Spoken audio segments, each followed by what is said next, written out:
Thank you, Chairman, and thank you for this hearing. I look forward to having a number of these hearings on this budget. What a week we just had last week.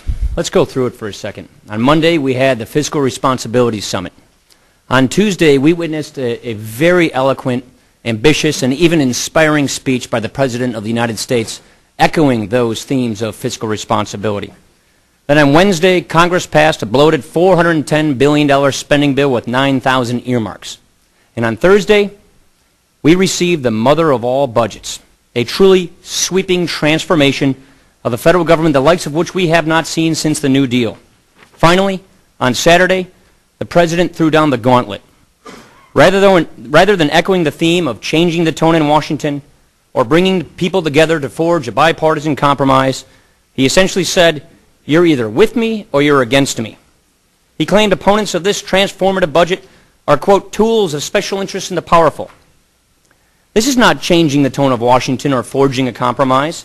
This is staking out an ideological conquest. It's playing the oldest political trick in the book, which is if someone disagrees with you, impugn their motives. Don't debate the facts, destroy their credibility, and win the argument by default.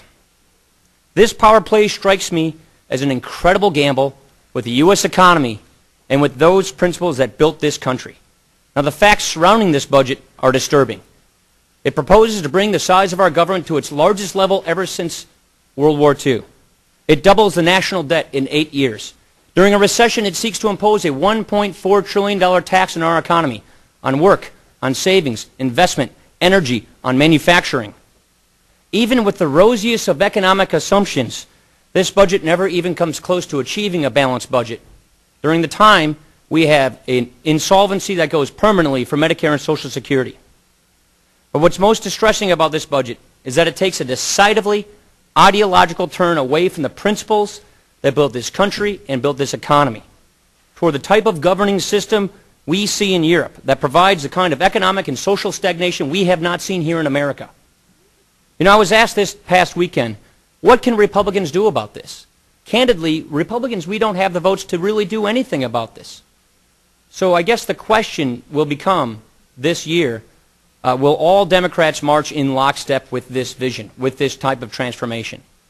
Our goal, our role, our job in the minority is to give the American people the facts, is to give the American people the truth, is to give the American people a good, vigorous, and civilized debate over this budget, and to offer them a real choice and alternative, how we would do things differently. And that is exactly what we intend to do while we have this vigorous debate and while we ask the tough questions. Thank you, Mr. Chairman.